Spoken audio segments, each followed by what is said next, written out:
you can have this great game, but all it takes is one mistake, and it's so crucial because you are so much net worth. You're so much of the map. It's like if he gets picked off and makes that one teamfight mistake, you realize as a carry player, you only get tops 2 of those a game before you lose. So. And was it a case of it just being too fast from Team Spirit for IG to recover? Because that first Roche fight from Spirit, it looked like it could have been a mistake from IG. They were prioritizing the T2 tower, they took the outpost, and it was almost like they didn't even know the Roche fight was happening. Yeah, no, that was, again, the DD rune definitely helps. Like, Morphling's one of the absolute best heroes in the entire game since it just doubles essentially all of your damage, the way you build Morphling. So it's super fast and they grab that. But I think for me, it was just like, there were risky plays from Team Spirit throughout that entire game, and a lot of the times they were not going well. But hey, the risk paid off in the end, and that's why you just got that snap victory. It was just like such a small moment where like Bane shows in the tri-camp. They see him, they're like, oh, obviously we've been winning the last 3 fights, jump on it. They jump in and all of a sudden he's committed, and then you don't have time to click on Morphling to see if he's a DD, and half the time you can't tell with the cosmetics anyways with everything flying around, so it's like you just don't, it just was such a split moment. It cost him everything. And Fly in that situation, did he need to be set up towards the later game better by his teammates? I think that was just maybe as a team they got kind of caught out by surprise there rather than Fly doing anything too wrong. By the time he got caught in the trees, you know, things had already fallen apart. Nemo was the one who should not have jumped in. He didn't have any backup, or the backup he had, the IO, the relocate saves weren't coming in. But really for me it's like, you got to give credit to Spirit for the fact they were willing to make those bold, risky plays, you call them, because so many teams when they're down like that, they'll just keep waiting on the high ground. Because they had success there. They were defending their high ground. They managed to kill heroes twice in the top lane as well as in the mid lane. But they said, no, we're winning these fights, but now let's go make another risky move on their side of it. IG, getting too confident. A little bit cocky. Feeling their own tingles. Was that an answer? Yeah, I don't know. We haven't brought tingles, and I don't know. This is all fresh for us here. I don't know. Okay, I brought chaos to the desk. Absolutely, my apologies. Let's talk then about whether we think IG can recover, because they're definitely going to be feeling shaken after that finish, Gods. Yeah, I feel like for me, IG is a team who's going to look at that game. They've got a very experienced coach in Super, and just be able to say, hey, look, we dictated play. We made one crucial game-deciding mistake. I think IG will be happy with their draft. Will be happy with their play throughout 99% of that game. And it's the kind of game where, losing that is heartbreaking, but you're in the best of threes now, and I think they can still get some confidence from it. Are you also feeling positive about this purge? I mean, we've got to think back to that reverse sweep at the Singapore Major, I guess. Yeah, I'm sure they have plenty of ability to take that one. The tough thing is it's going to hurt when they think about that game, certainly. All they got to do is close out the series, and they're going to be like, all right, we threw that one time, but it's okay, we came back. It's gonna build some confidence, but if they happen to lose this series, that's going to be like one of those Dota cringe moments for the rest of their life, for sure. Dota cringe. That's what I was brought we all here have to it. do. Who else has it? You guys all have it. I feel it. That's my version of a tinker. It's the Dota cringe. Now, Spirit, they've got this little boost of confidence now, but could they get ahead of themselves? I know it's a cliche, but it's for a reason. Most certainly. Right, we're all guilty of that at times, but hopefully they can recognize that game was gifted a little bit near the end. Yes, they capitalized on the mistakes, but a mistake nonetheless was there, so you still have to tighten up. Much like I think IG can look at that game and be like, guys, in some ways that's an easy loss, because we made one mistake, we lost, but it's okay. The rest of our game plan was very good. As Team Spirit, you need to recognize there were some issues, and we got a little bit lucky, got kind of bailed out. Awesome play, that was sick, but this wasn't actually the best situation that we were in at the end. Yeah, I kind of like the idea of just like embracing, like, let's just play this bold, risky, because they're the underdogs, and I think the way you win in that situation is by just doing unexpected stuff, by taking those perhaps at times poor, risky plays, but they catch teams by surprise. And this is the thing, when you look back at that game, Spirit were the ones making most of the mistakes. Yeah, and that's because they kind of wanted to take fights, but they didn't have a super easy way to do it compared to their opponents. Their opponents had Slaughter that could jump in and initiate with a stun to set up other stuns. They could have Monkey King do it as well, whereas on the Spirit side, like half the time their disables were like the Morphling turning into a Monkey King and throwing a stun. So it wasn't as straightforward for them to take fights unless for some reason they had perfect vision over their opponents. So as long as IG played well, which they did, they didn't get a lot of opportunities in a lot of those early fights as well. They tried to jump in with collapse, BKBs are ready, which basically countered all of the heroes on the Spirit side. So they just had to keep fishing, and eventually they found one. Well, the teams are taking back to the stage, and if they're feeling anything like me right now, their hands are incredibly sweaty, because it's all down to IG now. Can they make this a 1-1 situation, or are they going to be shockingly heading down into the lower bracket at the end of this one? We were saying on the panel earlier, we were feeling maybe it's going to be a 2-1 situation. We just maybe expected IG to have the upper hand as we go into this one. But you know what? We've spoken enough about IG. Let's take a look at how Spirit got to the international.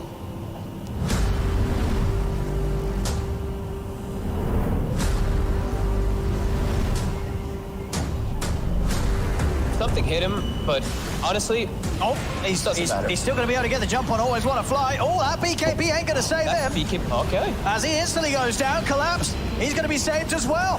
The false promise comes out, the Lotus Storm as well allow them to turn things around. They're in on top of Vichun. General off from the side, they've put the BKB. They've got to respect the Enigma. They've got to watch out for this black hole as Yutoro's waiting out that BKB. He wants to be able to try and help Toronto. Tokyo's now going to jump in over towards Vichun. He's found the bash. Vichun getting always trying to get the mana point out. Yutoro is able to find it. The black hole's down though, allowing Vichun to buy some time for himself, but the nuke damage there from Miposhka finishes Vichun. They get the kill on General. They're going to be able to clean up Iceberg as well as Team Spirit take down the entire squad of Na'Vi.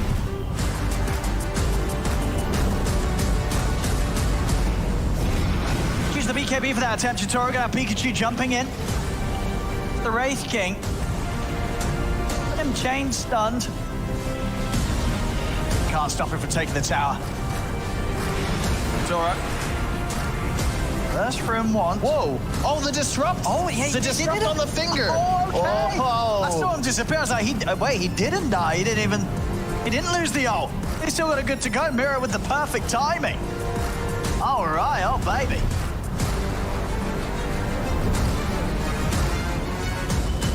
Luna has near 6k gold here. He sees a multi-shot. He sees him on top of the creep wave. Miposhka is kind of waiting. He's going to intercept the Centaur. Meanwhile, he turns around, gusts up, and kills the Invoker. Now Yutoro's got to get out of here. Toronto Tokyo is going to make sure that the Drow has an opportunity to do so with the coil. They can actually turn things around here.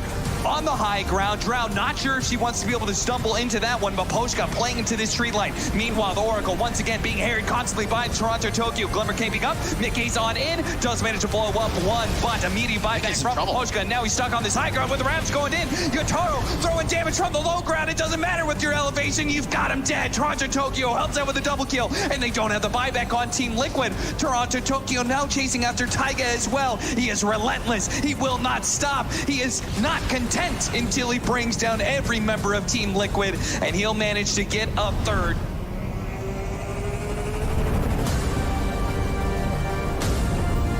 Spirit. Empire, lay down a ward. It's in vision. Dude, they're so afraid. Vanscore gonna get caught. Tornado. It's finally happening. Has that BKB. Arena gets thrown to all of them. Where's the follow-up though? Yutaro jumps in, wants to blow him up. There's gonna be the Sunstrike afterwards. From Tokyo landing all this damage on top of them. 3 are dead. Dude, what an arena from Collapse. In the moment they needed it, he gave it to them. Now, the Yule Scepter lifts up, trying to interrupt this arrow coming through, but the stun is there. They find the kill. 4 go down, and there's the champ. It to him as Team Spirit found that opening. They wanted.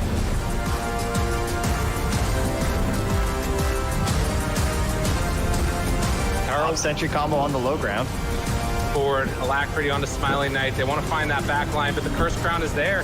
Oh, the stun, it catches afterwards, and there's the call. What a connection. Yutaro jumps in. Never a chance. Team Spirit makes the play, finds the kill. They're going to TI Trent.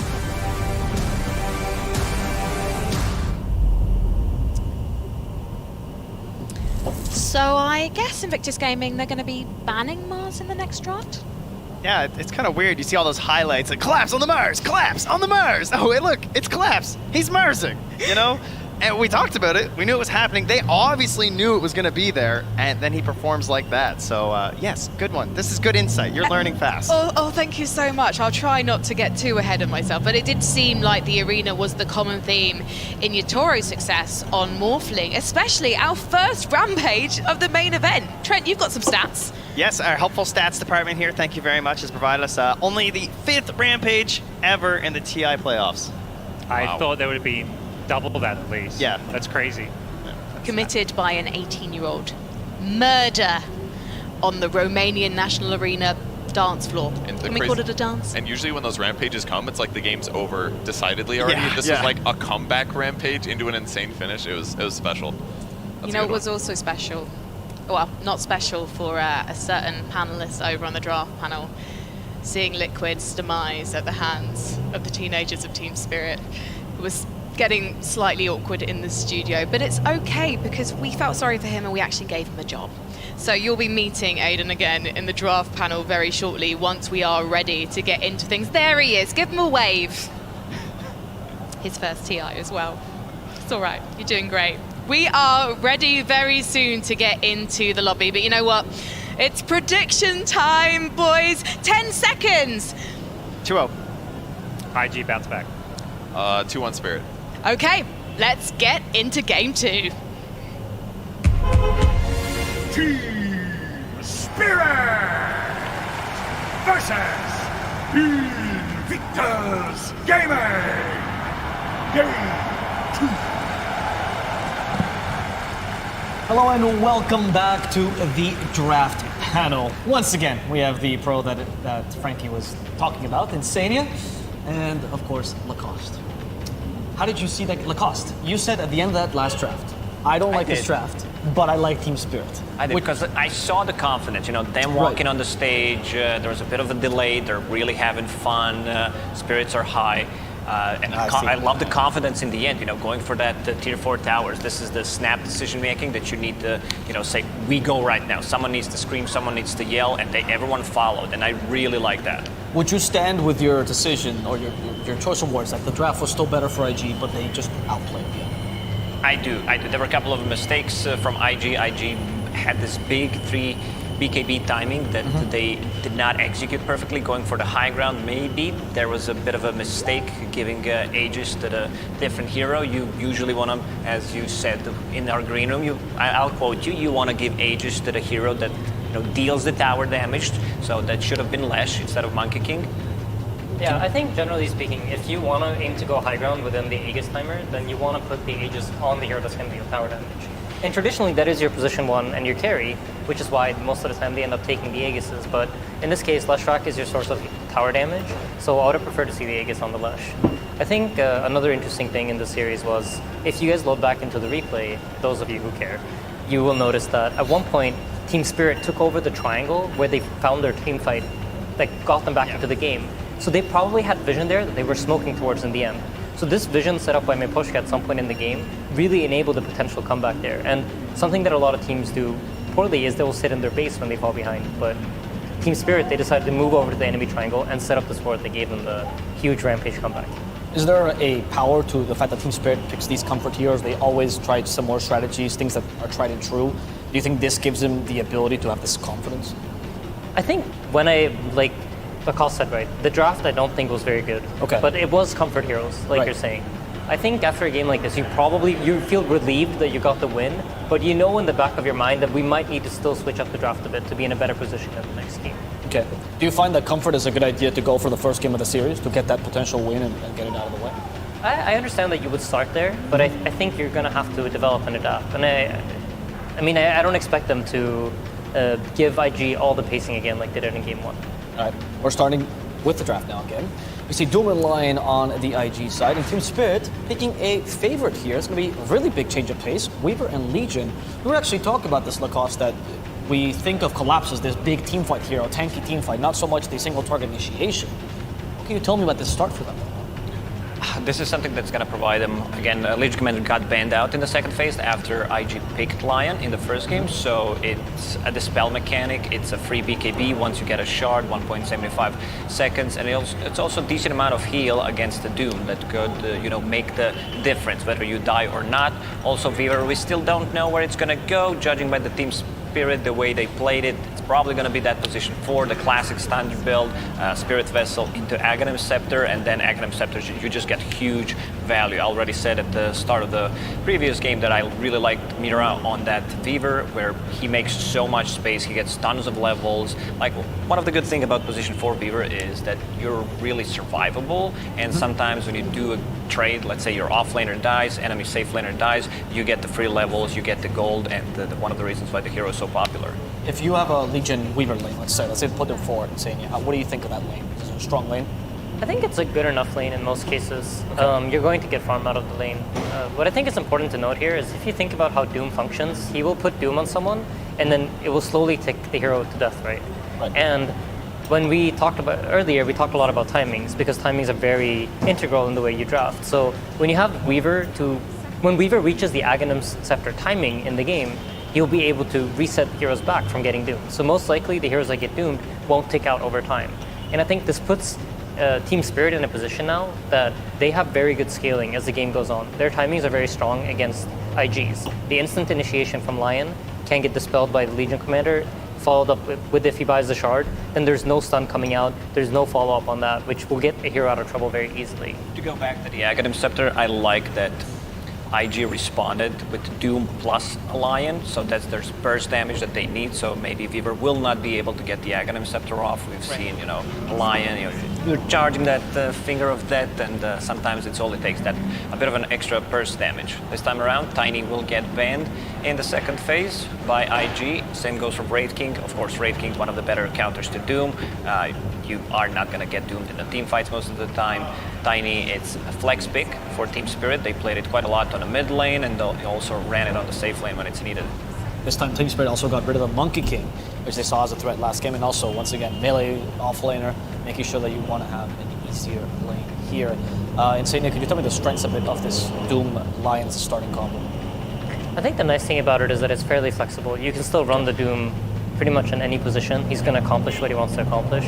The Lion, they ran in the safe lane the last game. It's played by Kaka, I think, pretty much exclusively on their team, but they have the ability to flex it between the safe lane and the off lane. So IG's sticking a little bit more to this idea of we want to have a more flexible draft. We want to be able to do what we want with our heroes here.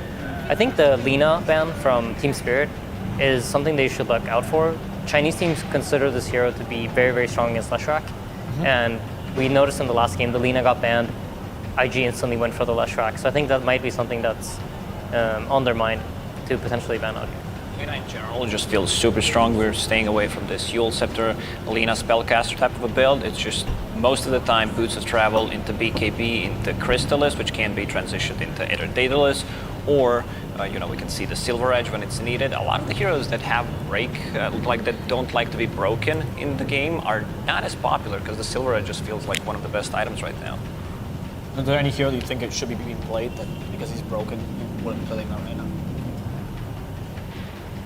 Is there any hero that comes to mind that you think? Yeah, Spectre. I definitely did expect much more Spectre to be picked, but Silver Edge, like you see Silver Edge being picked from the off lane, from the mid lane, even the safe laners get it. Yeah, that's fair. What do you think the next pick should be here for IG? Or what are they trying to set up here for the third and fourth? So right now, what IG has going for them, I think, is that they have slightly faster heroes, and they have a clear-cut initiation. And now they have the control for the Legion, right? So if the Legion purges the Lion's initiation, then that means free grips for Bane. So you have a way to effectively force out the Legion purge, so that you have the ability to get the Fiend's grip off. Plus, it's a strong laner against Legion. You have the Nightmare mechanic to sleep against a duel, so it's hard to rack up duel damage as a Legion commander. For Team Spirit, this means that the Bane is now a hero that they need to figure out a way to solve. Yeah, because definitely needs something that can, any long disruptive stun or a silence, something that can cut into backline. Spirits come to mind. You still are playing into Lions, so playing any of the Spirits is going to be a bit tricky. Storm Spirit was banned out by Team Spirit, but Void Spirit definitely comes to my mind, especially for once you get that Aghanim Scepter timing, jumping the backlines with into Lion and Bane could be a bit tricky for them. That's a potential save to a degree, depending on what you're facing. If Bane is too close to the Fiend script, you also have the way to threaten the Bane to move by just throwing kisses at him. But the Snapfire also combines here nicely with the Legion Commander. Duel, very similar to the Skyreth Mage combo. Probably going to be able to kill most heroes. Yeah. Where else is the strength of the Snapfire? Why do they go for this 5 particularly? So I think generally speaking, when you pick a 3 position hero that doesn't really provide teamfight for your draft, you're going to have to compensate for it with some other role. Right. So Snapfire brings this teamfight that they are lacking in their draft right now. It's a lot of very single target damage, and when you don't have any teamfight, it feels difficult to take these slightly harder fights when you've got to go up a high ground or something like that. So Snapfire not only is a very powerful laner with a minus armor that has really nice synergy with the Chaos Knight, and especially going up against a hero like Doom, it's very effective because he doesn't have any armor at all, or very low armor rather. And now we see a hero that's been picked in both carry and the offense position, the CK. I think it was Beast Coast that was mainly providing the carry CK, but I don't recall Team Spirit using it.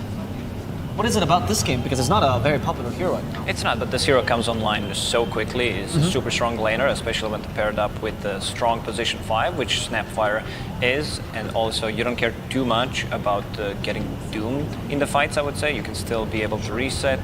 I like the Snapfire in general. With the repositioning tool, once Lion jumps on you with just Cookie, could make the difference, especially since the cast range was nerfed on Lion's stun. You have a good minus armor strat as well going on with the CK Weaver plus the Snapfire, as you mentioned. Is the Morphling an idea to that? Someone that can get really hard armor and is more scared of the magical burst?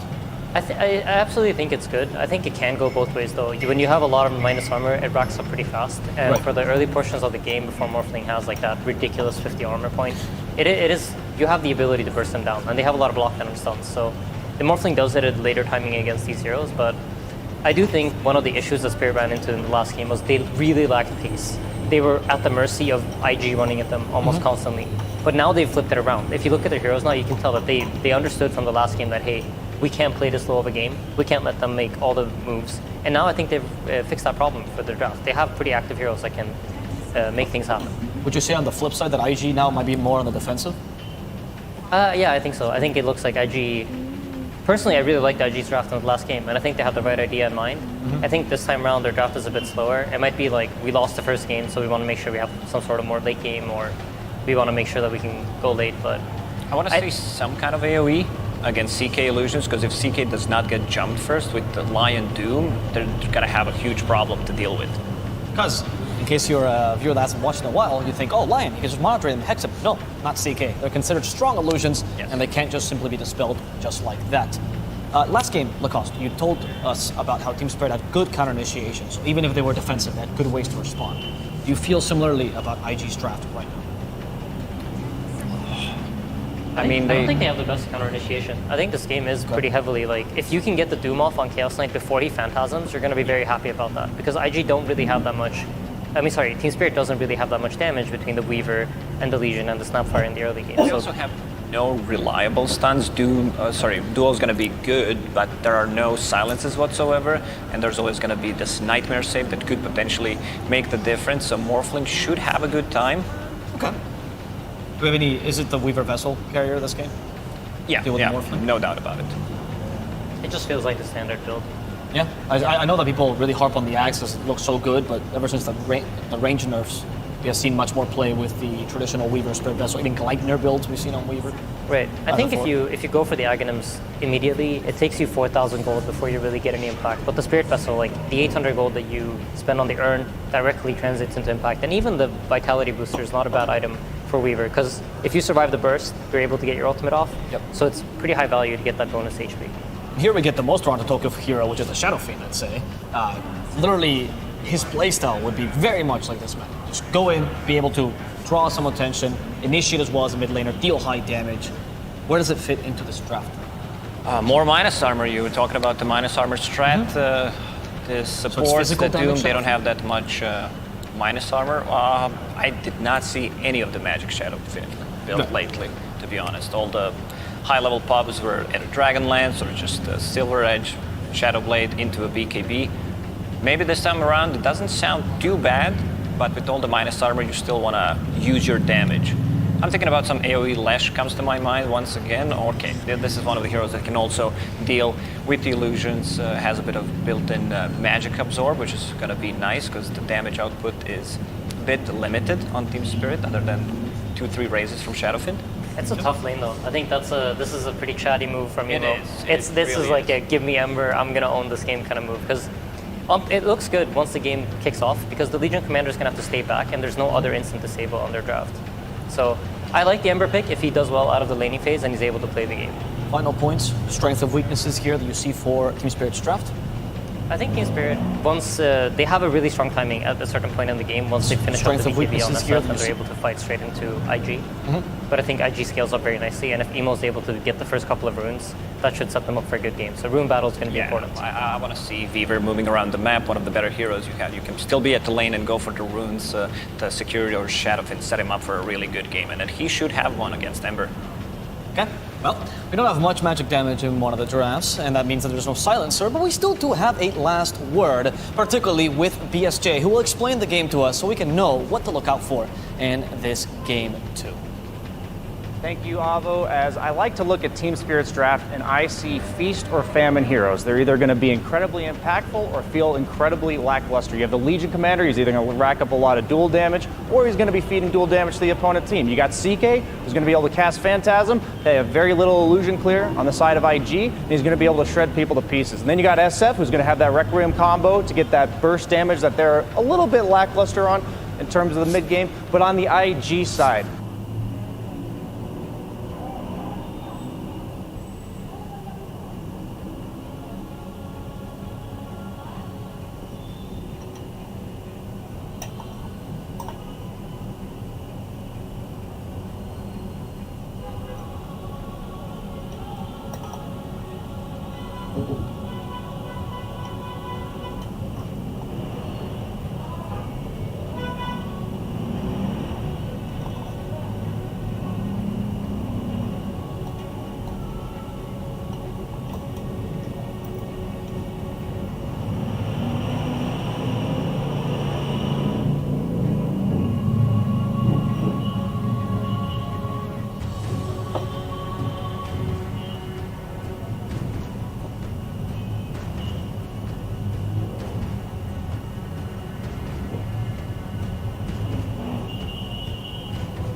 Nah, what's up?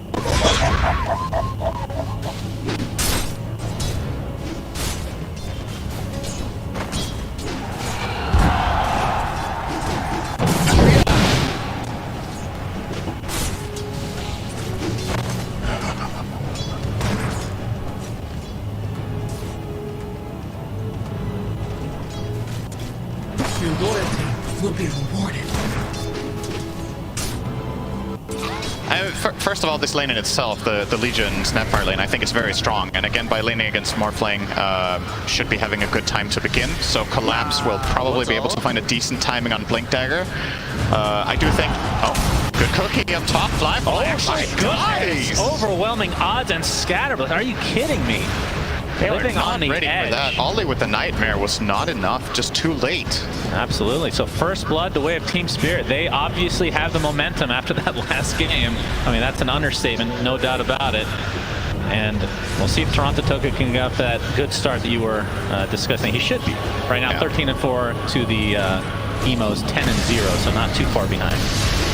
As Kaka looks like he's going to get taken out by Yataro. As JT looks like he'll limp away. Has that swarm applied right now, so lots of minus armor. Yeah. Team Spirit's lanes are really good this game. Shadowfiend against Ember, I would say they're favored. Chaos Knight does very well against Doom in lane. It's maybe less so than it used to be because Doom got some armor. He used to be a 0 armor hero, but then he got some base armor and Devour stuff healing you. But still, this heavy physical damage lane can be very good against Doom. And like we already covered the top lane. So honestly, I could foresee a situation here where Team Spirit just end up winning all 3 lanes hands down. And then it's about whether IG, similar to last game, just make the better moves in that mid game. But it's a very good look currently for Team Spirit. Yeah, and we talk about Roche a lot, probably because I have some obsession with him that we won't speak of at TI-10 main stage, of course, but Team Spirit have a lot of minus armor to be able to take out Roche. Yeah. I would say they definitely have the advantage, and they don't really have, like for IG, as we're going to see, the Cookie connect, and Ollie is in quite a bit of hurt.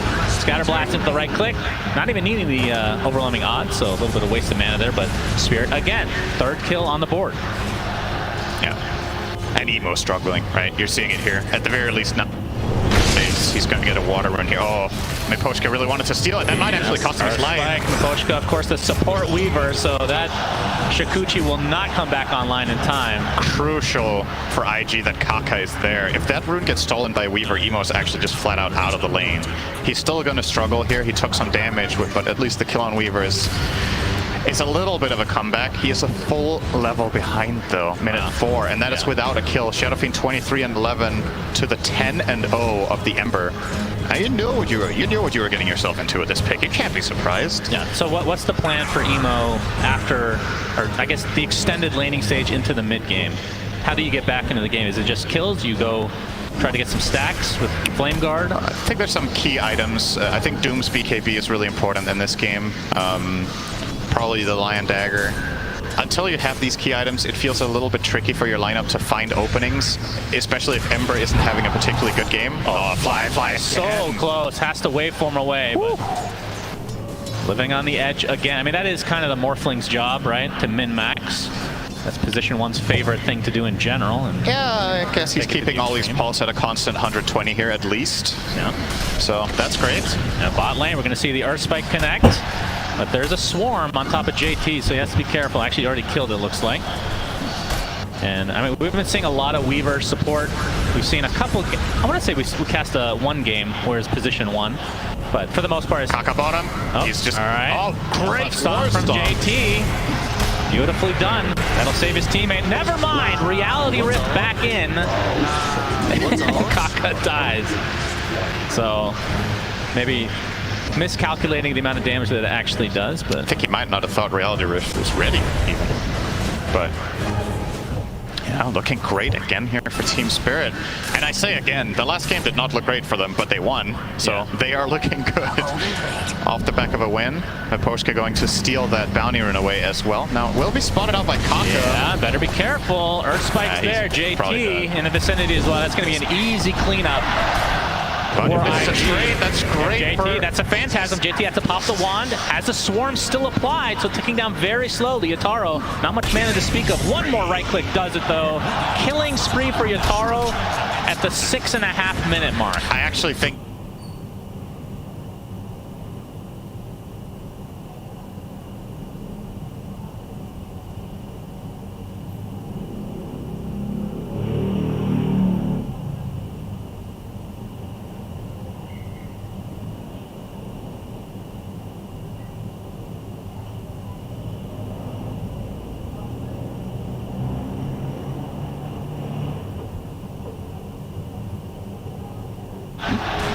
Gonna take some harassment here in the top lane. It's a 1v2 right now. There's no teammates nearby, but he seems to think he's gonna be just fine. Collapses continue. Actually gets a couple procs of his passive as well. Overwhelming a cookie as well, and Scatterblast just finishes off Flyfly. And now we see a Chaos Bolt into the reality where JT taking heavy damage will be fine. But Cinder, if I didn't know any better, I would say IG is somewhat tilted from game 1. They're playing very very un-IG-like right now. I don't know if tilted is the right way of looking at it. They're just playing against a team that's on fire that have better lanes, and Team Spirit are just not making mistakes in these lanes. They're finding aggressive moves. They're playing... What I really like about this top lane from them is how constantly they are putting that pressure on Flyfly. The reason they find the kills to begin with is that he's half health, right? Or third health from just Mira laying into him over and over and over in the laning stage. And it's just been paying big dividends here. Top 3 net worth is theirs. Keep in mind, one of the heroes in the game is an offlane Doom, who is in 4th right now with that Devour level 3. So that is a very, very good sign here for Team Spirit in this early game. Right. I'm always a little bit concerned about Shadow Fiend strategies, because I feel like this hero is one of the ones that suffers the absolute most from dying and is the most snowball reliant as a mid hero. But it also is incredible when you are ahead like this. Trying to turn this Nightmare into an aggressive play instead. Collapse gets off the duel. Not going to result in the kills. It looks like will be close. The winner is Ollie, the Bane Elemental, with massive damage now. 2 dead. IG get the amazing trade there. I think with this plus 10 damage on Bane, now Ollie can start. Now he has wave clear. Position 1 Bane. Let's go. That was what he was missing. Now with... Okay, let me give you a question here. Can you think of a worse hero to win a duel on? Ooh. Lion? Definitely better. He will attack in between his stuns, Bane attacks during Nightmare, Cinderin.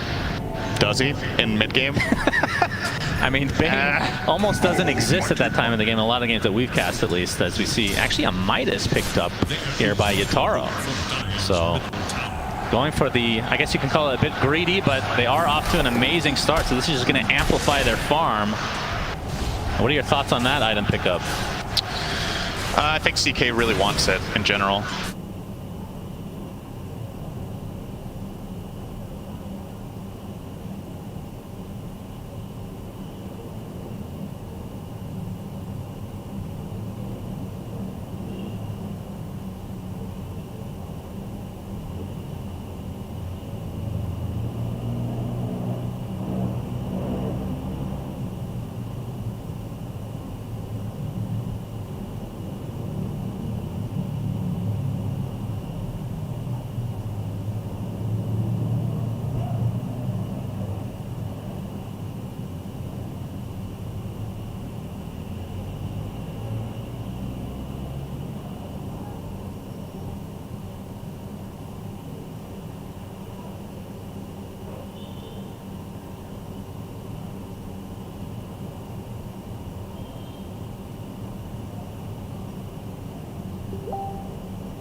hapon po mga kabarangay.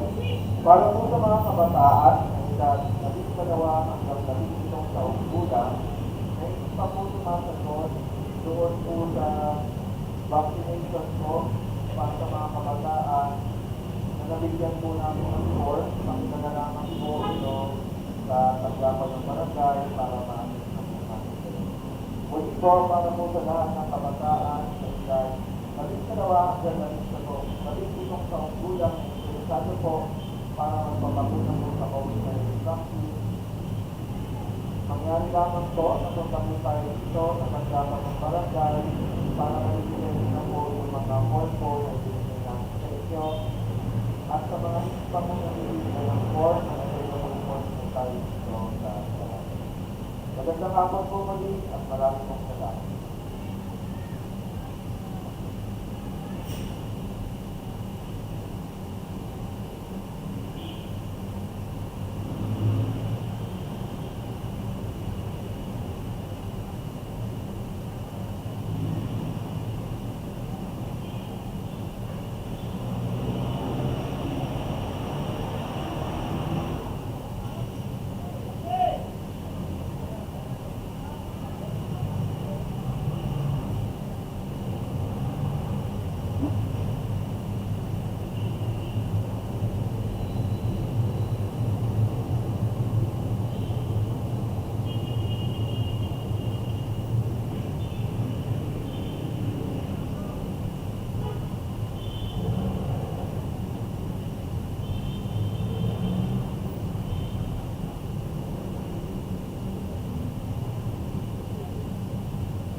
That's when he starts to really show his impact on the game. Some more item updates. Obviously, Utaro's still sitting on the same items that we discussed because we talked about it literally 30 seconds ago. Toronto Tokyo has the Dragon Lance and about 1,000 away from finishing BKB, as it looks like. And as with many games, it feels like the BKBs are kind of the go time for Team Spirit. Ollie. He's going to be spotted. There's the cookie initiation into the duel. Easy victory for Collapse. Silver lining there is if Ollie isn't there, that death is probably JT. So, but Team Spirit are going to immediately look to Roche. They only have level 1 little shredder. Little shrubber. But they have a lot of other minus armor. Presence of the Dark Lord, the Swarm, and a Blightstone, I think. Yeah. So this goes pretty quick. And they will not forget the Aegis. That's good. Very good. That happens occasionally if you're just joining us. May seem impossible. That is a play that is reserved for TI winners. That's true. Team Spirit do need the Aegis. Right. So Aegis on Toronto Tokyo, as kind of the panel talked about his build. It's going to be more right-clicky. We're not really seeing the magic damage as much anymore with the old Arcane Blink and Yules and all that good stuff, which means he's the one that has to be set up, which obviously Duel is kind of a nice one for him to requiem on top of. It's going to get slept here. Yeah, slept to start things out, but there's the duel, and it's going to be another victory for Collapse. JT gets his Doom off this time, pops the BKB. It'll be a trade of sorts. He might get denied. Well, we'll see. He's going to the creep area. Fly. Looks like he'll finish him off with the Chikuchi. JT in the meantime, look at this damage coming out of Mortimer's Kisses. JT better be careful. He pink pulls himself. Potential safety cinder. It's going to be close. He's actually going to live. Big pull MVP again. He's still dead. Never mind. Pink pull made no wait for it. They baited him with big pull. Cinderin, admit it. That's 2 times in one game. I've never seen it before. This is actually the best game for Pinkball we've ever seen. We've not even seen one time that it mattered. Now it's been twice in a row. Holy gee. And that extra armor that was given to him not too long ago, really showing its worth there, I have to say. Is living on the edge yet again. All right, so IG have kind of come back with a bit of a vengeance here. Still 3.5 minutes on the Aegis, though. And the big thing in that fight, though, Yatoro died on Chaos Knight. He's dying with Midas ready, so there's like a bit of extra value lost. And just because he's such a high-level hero, when you go for this build, it does give IG a lot their way. So you're going to see the start here. They will commit everything, and they do kill the Bane, but at what cost? At what cost? That is true. This was a close deny onto the neutrals here, but Fly able to turn into Weaver temporarily. And you can see the instant rape, but this is the important part. The pig pull right there. Look at that. Just beautifully done. Oh, very nice. It's about as close as it gets. Indeed. I actually can't believe he didn't die to the wreck. I mean, this is a support Weaver, so no real damage to come. So it makes sense. All right, so this is pretty even game. Obviously with the Doom, it makes it a little bit harder to distinguish the network discrepancies, but again, Aegis still there. So look for Team Spirit to try to put something together. And the thing that's worth keeping in mind here is remember that Team Spirit were 3 or 4k gold bit ahead, right? So you've clawed yourself back into a position where, Miposhka, no sentry down. It's going to be fine. Just looking at the overall strengths of the lineups right now, Chaos Knight does not have that much going his way with like the overall value. Let's look at, if you look at his net worth, right? He has 10k net worth. What's the effective net worth of his items in the inventory? Midas, very bad item for what it costs. Energy Booster does nothing for what it costs except give you a bit of mana pool. So you could say, yeah, he has 10k net worth, but compared to the Morph and the Doom, their items just do more for now. This Energy Booster needs to be turned into something. The Midas needs more time to really pay off. So I think it's fair to say that IG are actually kind of far ahead right now in the game in this current point in time. And the only advantage Team Spirit really have is the Aegis of the Immortal that it looks like they won't find a use for unless they find a fight in the next minute. It's looking less likely now as they're just content to farming away here. Looks like Shadowblade is on the menu for Toronto Tokyo. And Collapse has his armlet blade mail. Will he buy the shard on right-click Shadow Fiend? Oh boy, we'll have to discuss that in just a moment. The potential save, but Collapse is going to get bursted. Takes the Fiend's Grip and the Finger. Well, that'll kill you. And that means Aegis will not be used in any effective manner. Yeah, and the tower is going to fall. It's all IG. This looks like last game, except the laning stage was way better this time for Spirit, but after this 10 to 15 minute mark, it's just IG finding the correct moves. Emo now completing that Lincoln Sphere, going to make it way easier for him to navigate the map as well. What do they have that removes the Lincoln so that they can duel? They have Reality Rift? That's it. Like, there's actually nothing else that they could do it with. So this item is insane this game. Needs to itemize a halberd or something like that for sure, but even then makes it a little bit more awkward. All right. Miposhka. Kaka opting not to dust there. Interesting. I think I don't know if he thought Miposhka time-lapse to somewhere else, but he was right on top of him. Could have dusted and probably Earth Spike there. But well, Spirit Vessel is officially completed now in Miposhka, so against a hero like Morphling, pretty high value overall. But we've talked about it before. The reason you pick Weaver, other than the laning stage with the Swarm and whatnot, is really the Aghanim Scepter, which is obviously very far away at this stage. Yep.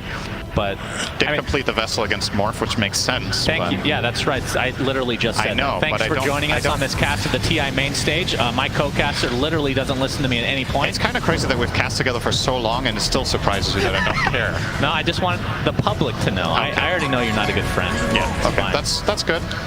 Really appreciate you, though. If you're tuning in for the first time, then welcome. Yes, well said, Cinder. Thanks. Very eloquent as always. I'm very interested to see, though.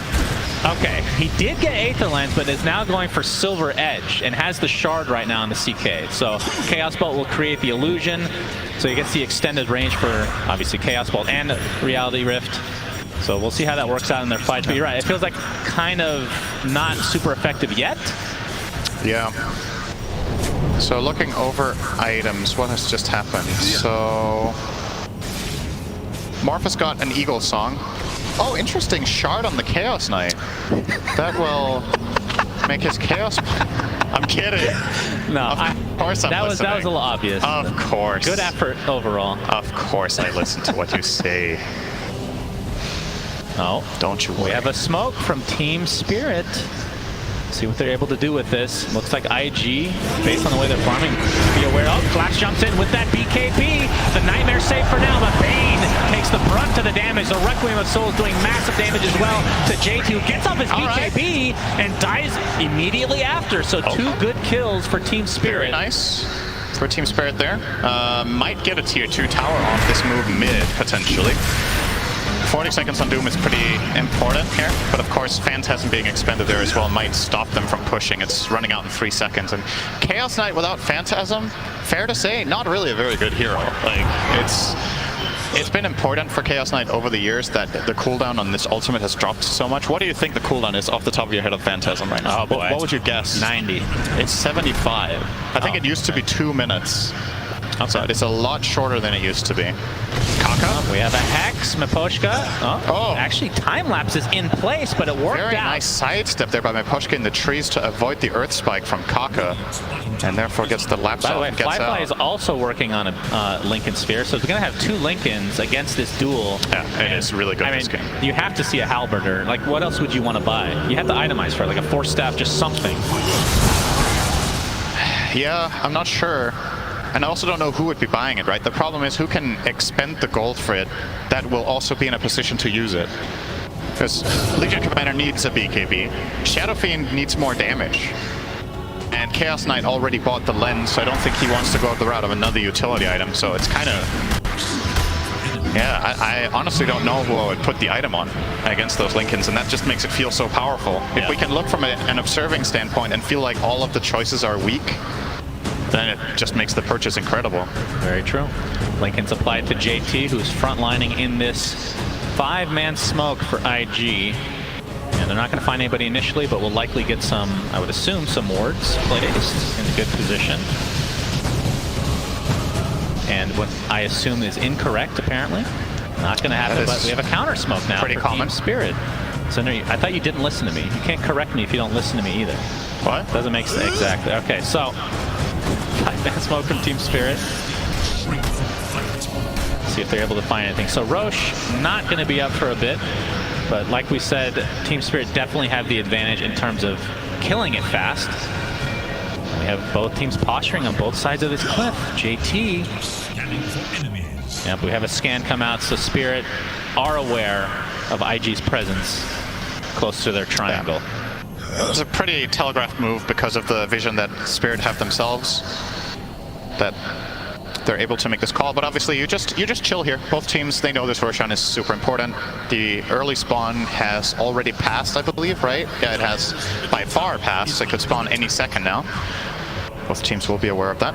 So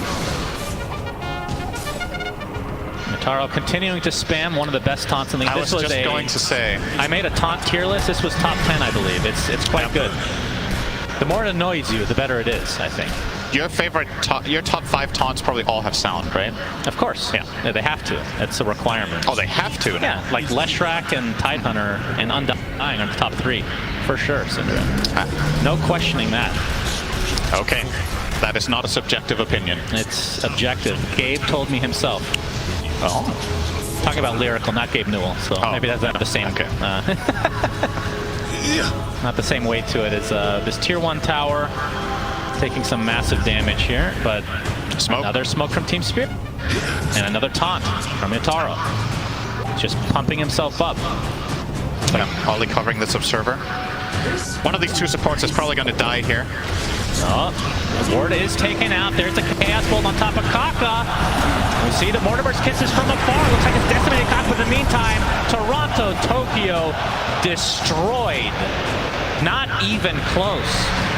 When it comes to the position 1 and 2 for Spirit, we just haven't seen anything really come to fruition. Shadow Fiend hasn't had like a really good ult, and CK, I mean, we've talked about the itemization to be a little odd, but we really haven't seen him turn it into anything yet. That was just exceptionally dangerous movement from Toronto Tokyo, right? His Shadow Blade was out. He walked in. You got to assume that there's a ward there when you know the Weaver got stunned. Yeah. You don't have Linkage. You're going to get Blink Doom there 10 out of 10 times. Yeah, and knowing that that's an easy punish for IG.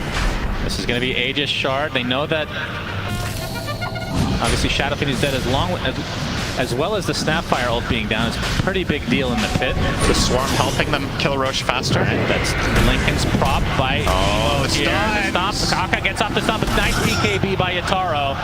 But that means a BKB down for this potential Roche. And Phantasm is gone now too. They bought enough time for the SF to be back. But again, he spawns with less souls, so his effectiveness is going to be a little bit lowered as Yataro potentially looking to try to take this Roche. Aegis and Cheese, or Aegis and Shard, I should say, available for the taking. And IG's just playing it safe here, knowing that they have the advantage. There's the Impale, Yataro. There's the press the attack. And into the pit they go. This will be a pretty big turnaround if they're able to get it. Sleight of Fist from Emo getting a little bit of vision. And it looks like Team Spirit are just going to get the Aegis and Shard for free. Very surprising as IG just gives it up. Huh? Thank you, IG. I guess so. They did all the hard work. I'm actually really surprised. I mean, Mortimer's Kisses is like their main defense for the Roche pit, and they still don't have it. It just came up now. Okay, well, who took the Shard? Oh, here we go again. It was Shadow Fiend. Are you serious? I've actually never seen this before. All right. You're audibly triggered. No, it's not trigger. It's actually excitement. Oh. He gains 2 souls per kill with the Shard. And additionally, Shadow Fiend can consume 1 soul per attack to deal 190% crit. This one sounds very bad, but I am willing to be convinced otherwise, Syndren. I love Shards, as you know. Wonder how it works when you use the Necromastery attack out of Silver Edge. That's, yeah, I question the same thing. Got hexed. Yep, he's very fast, though. Very dead. Blown up from afar. Kaka gets another stack of finger. He had a gem. That would explain it. That's a pretty big kill. And when I say pretty big, I mean very big. As we have an Aghanim Scepter now online for Emo. So he's going to be super speedy with all his remnants.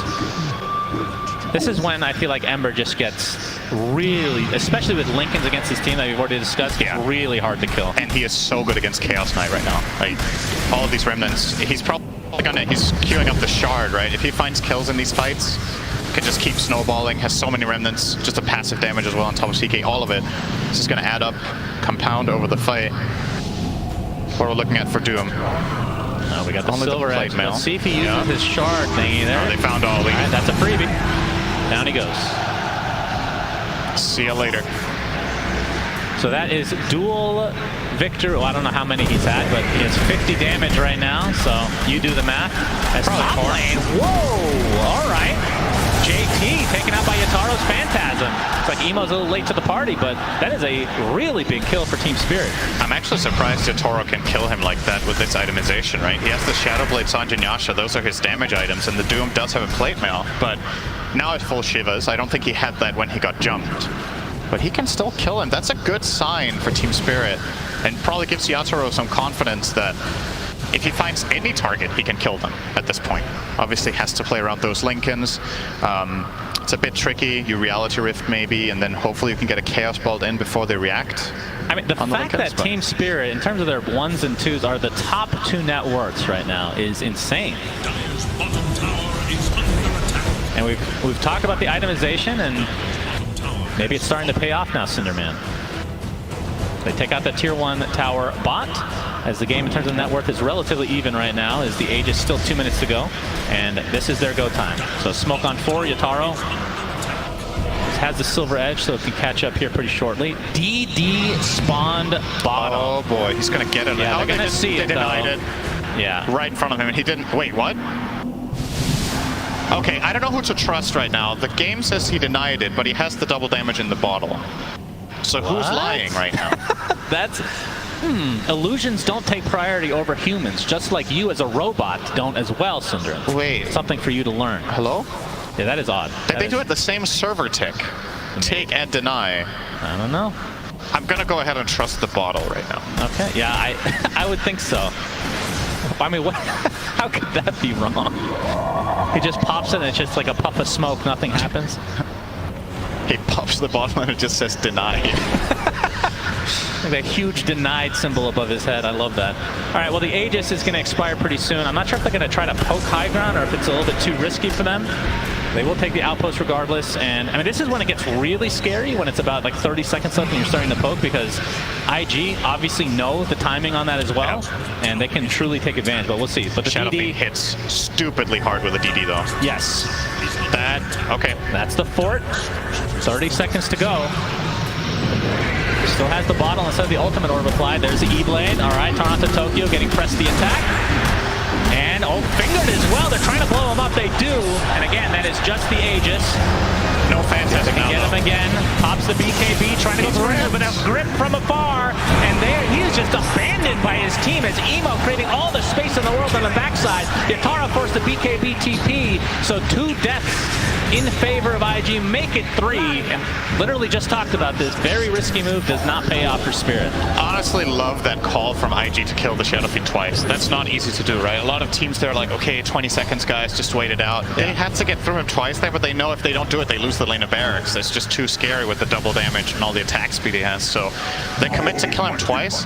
Ollie has great positioning on that Fiend script. Still didn't have the Ada lens. He's going to have that next time to make it even easier. Yeah. And they knew that grip was going to go through fully because Weaver doesn't have the Axe yet, and Press the Attack was already used on the first spell wave burst here. You're going to see here he uses Press. So now Ollie knows that all he has to do on the second life is to ult, and it will be very safe if he keeps good positioning. See him standing around here in the back. But you can see on the backside, JT and then Emo eventually. They end up creating a lot of space. That's why nobody was able to help the SF in the end. Time-lapse, Miposhka. Oh, Miposhka. Okay. Looks like he is... Oh my god, Searing Chains Global. Oh. Global. Wow, are you sure? Nice. Did he get double damage while it got denied, and then he got chained and We're finding out new mechanics every day. That's the beauty of Dota. Today I learned. We need 240 tick server. Now. I think you need to talk to the CSGO team about that one, Sundrin. 7K network lead for IG. And things are definitely looking in their favor. But again, this feels a little bit like last game where one mistake from Emo literally cost them the game, at least from our perspective. Yeah.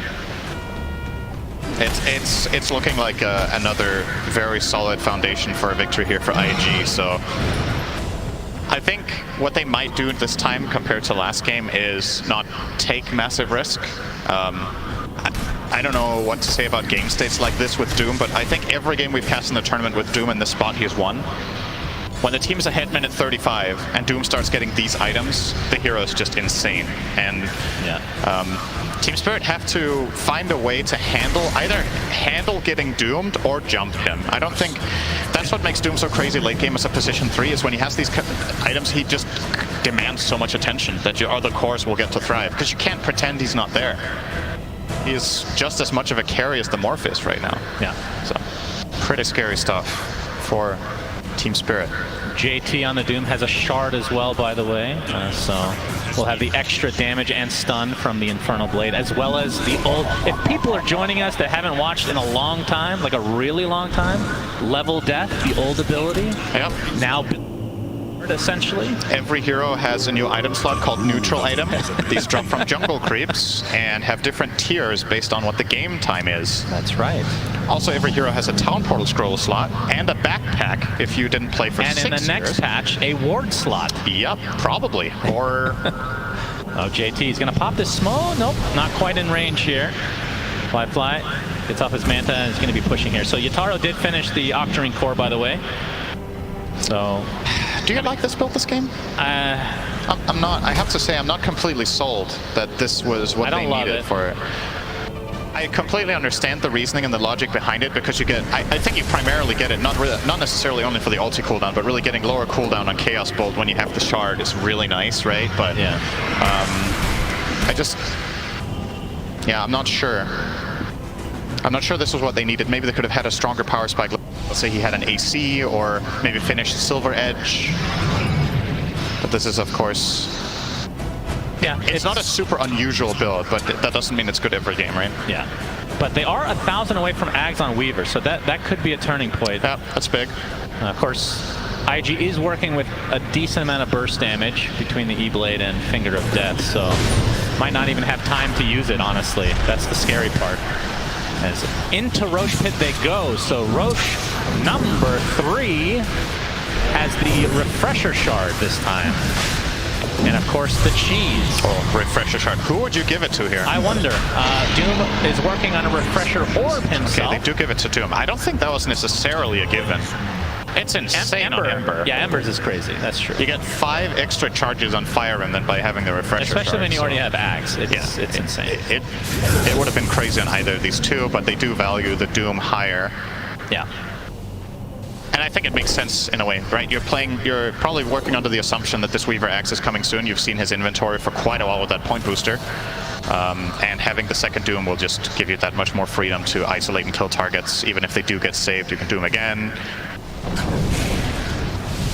Now Mapochka running into JT potentially. JT has the gem. He sure does. Oof, that was close. So he's 800 away from that time lapse being able to be used on teammates. He might actually run into him in the bottom wave if Miposhka tries to go for farm here. He doesn't, though. Yeah, this is a really scary point for Team Spirit. If they lose the next fight and Aegis is still online for IG, they could potentially go for some sets of racks here. JT was looking for him there with the Trickster Cloak and Shiva's Guard out on the side, but Miposhka very wisely standing far back to the bottom left. And JT's almost done with his Refresher as well, his actual Refresher. Oh, he could be in trouble here, though. Yeah, they're going to try to jump him. JT blink very quickly. Oh, the dual match range, and the right clicks have coming from the save. Nope, not saved enough, sadly, for IG. Maybe pop Galore, though, Kaka. Nice time lapse, too. Brock is Miposhka trying to get away, but they're going to be able to find one more kill. The buyback onto Doom. And it looks like Yataro will take a tumble, but it did cost Doom his buyback. Great fight from Spirit. That's basically, if they hadn't lost CK there, that would have been wonderful, but even losing him, they do get the Doom buyback. They found the duel and they found the Lion kill. And the Weaver time-lapse on like 10% health. They got the duel on the absolute edge. I think he actually only reached it because of Psychic Headband. Like, no joke, he needed that too. The cast range there was really, really long. Psychic Headband plus his talent. Yeah. He needed it. That looked really far. I thought he had an Aether Lens when he popped. Yeah, same. I was like, how did he reach that one? But it was the headband. Now they're going high ground though. Chaos Knight has buyback. And there is an Aegis here on Flyfly. As well as the second Doom. Yeah, Flyfly taking some massive damage, but like you said, still has the Aegis to work with. He jumps in, gets cookied, but there's the Doom on top of the SF, but there's the time lapse to try to save him. Of course, that's not going to take off Doom, but he's quite healthy with press the attack. In addition, Flyfly already expended the Aegis.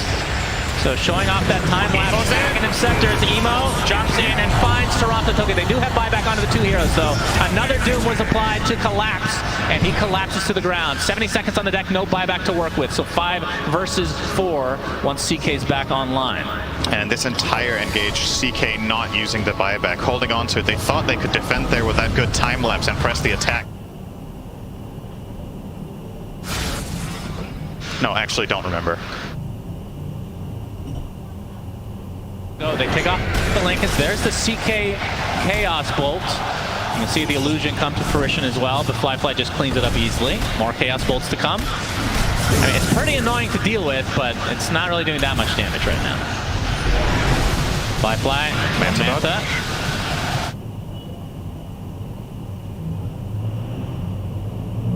Trying to delay, and IG will be happy with the melee racks.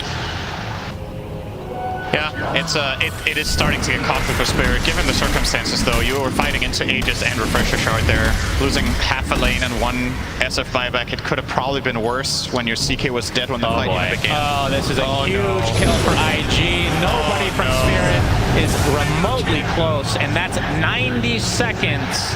No buyback. 14K network lead for IG. Do IG know he doesn't have buyback, though, is the question. Because now it's because of gold. He finished the silver edge up there. I mean, Flyfly has his Scotty if he wants to buy it. I mean, he is virtually unkillable right now. And that gets delivered. So I feel like they'll be pretty confident to go forward. Ember did actually go for a refresher himself, and JT changed it up after the buyback. Went for the Eon disc instead of refresher himself. So just wants to make sure he lives through the first Doom. More safety against Duel. Flyfly onto the high ground we go. Collapse actually jumps in. Look at this damage from the Snapfire. The Grip to try to counteract this, but it looks like they're going to be able to find the kill. Flyfly dies. And in the midst of things, Emo backs away, but there's the buyback now onto the Morphling. They're going to continue on here as Emo able to remnant to safety. Now with Morphling, the cover is there. Buyback onto the Weaver. Now Mira gets blown up, buys back as well. As this is looking like the beginning of the game for one team or the other, Cinder, a lot of buyback. I mean, if you get the kill on Flyfly, that's a huge deal, but they're playing it safe. So buyback ends up not being great for IG. Very costly. All they get is a range rack out of that. In fact, lose one in turn. Oh, is this going to be the repeat of the last game now? They have one win condition here, one last move. Yeah. It almost feels like you're 17k down, but there's that one opening if you kill the right enemy core. Actually, Emo doesn't have buyback either yet. He's 200 gold short. His inventory is really, really valuable, so his buyback is expensive. And Team Spirit are trying to find, but this time around, IG. The call is, all right, guys. Playing it safe for sure. Don't make the mistake you did last game. They're all missing. Yeah. And just wait. Flyfly obviously doesn't have his buyback, so expends the rest of his money on a BKB. So, did he? Okay, he didn't actually finish the Scotty. Right. Okay, so it was never actually delivered. I was surprised that he was able to be bursted down. Yeah, he turned into a Satanic, right? No, he had the Satanic already. Wait, so where did it go? He bought a BKB just now. Because you weren't listening, so... BKB buyback. If you'd like to go back in the VOD and watch what I just said. Gold, that's got to be more than BKB buyback. Did he buy anything extra than that? I'm sure he bought all the wards for his team that are free. His buyback was not 3,500. Why are you lying to the viewers? You have nothing to gain. I didn't lie. I said he bought them for free. Just trust me. Okay. Source, trust me. It's hard to trust somebody like you. I'll just tell you what. Oh, yes. I used to have credibility. That's true. And then you started casting with me. Flyfly. All right. Turns into CK. It'd be interesting for him to get shard on Morphling, so he'd get the CK shard. All right, Shannon. If he wants. I have your answer. Okay. With the help of 250,000 people watching on Twitch chat, we have isolated it. It was Boots of Travel. And BKB. Yes. Okay. Yes, there you go. So I wasn't lying. Thank you, Cinder. Thank you, Chad. Why are you reading? It's TI main stage, and you're reading Twitch chat. What is wrong with you? What can I say? I'm a deviant. What do you want to know? How can you even pay attention? That's why I can't hear you half the time. Too busy looking at the kappas and whatnot in chat to hear what your co-caster has to say. You actually disgust me on a level I can't even begin to explain. Okay, think about wisdom of the crowd, right? Yeah. 250,000 people. I can sound really smart because I can just steal all their ideas. That's a dead Weaver. All right, that's one death, and that's no buyback because he just did so not too long ago from Maposhka. And Roche. What if it was discovered that I don't know anything about Dota, but I just take the smartest idea from chat all the time? Wow. What do you think? Well, does that sound believable to you? If it's a lot of people, then you'll usually get the right answer. But if it's like I guess you need to have a filter. There's a lot of garbage there, too. Yeah. There's a lot more Most garbage. Of it is garbage, of course. Yeah, that's true. Collapse. Yeah, looking for... I mean, what does he have? Any Lincoln's Breakers for him right now? Yeah, still nothing. Looks like he's going... Oh, really? He's queuing up an Octarine core, so... Going truly ham this time around. I'm actually really surprised they don't want Lincoln's blockers. 20k lead. Roche is but now. It's really about the buybacks. If they can just find the kill on the right hero. And that's why Aegis is so important, right? When you approach the stage of the game and you know buybacks aren't cooldown. All right, Cinderin, it's going to be Aegis, Cheese, Refresher Shard, and Achamim Scepter. Who gets it? Let's see, so Ember already he actually ate his Ags already. Doom Ags is for a break mostly, and duration I guess it's kind of met here. Lion, you have 8 charges of Finger of Death. Wait, Fiend's Grip. Am I stupid? What's happening with Roche? Oh, there we are. Yeah, it's up. The clock just didn't update. It just kept saying 0 for like 20 seconds until I he see. spawned. Is there a hero that Morphling wants to turn into on the other team? Or on his team? You could turn into Ember, I guess. That's kind of decent. Double slide chains, right? Yeah. It's good. It's not Dark Willow, but it's good. Okay, this is the moment, though. Yeah, we can't theorycraft that. It doesn't matter if this fight breaks out and IG win it. But what if Spirit Doom has to time-lapse himself? Emo? Remember, he has Aghanim Scepter, so 20-second cooldown on that ult. So we'll be having it for this engagement regardless at some point. And it's all about second Roche. Can Team Spirit hold on? Will IG extend this to game number 3? It's looking likely, but after last game, I'm not ready to call it one way or the other. And this is essentially non-commitment, right? Fly can hit this without taking damage because he has 50 armor and lifesteal. So the rest of his team can just wait outside the pit, keep scouting the area, keep poking and prodding. You see Emo just non-stop sliding. Now they see it with Swarm. And here comes Mira's ultimate. That means Team Spirit needs to initiate. They're going to go inside the pit. Toronto Tokyo pops the BKB. They're just going for Roshan right now. Who's going to get it? A big impale comes through. Huge Requiem from Toronto Tokyo, but really not that much damage done in the end. Aegis is on for Morphling. He's going to be perfectly fine. There's the Doom. And this looks like the beginning of the end of game number 2 as IG able to hold on as GGs are called. So this time for IG, it goes according to plan, Cinderin.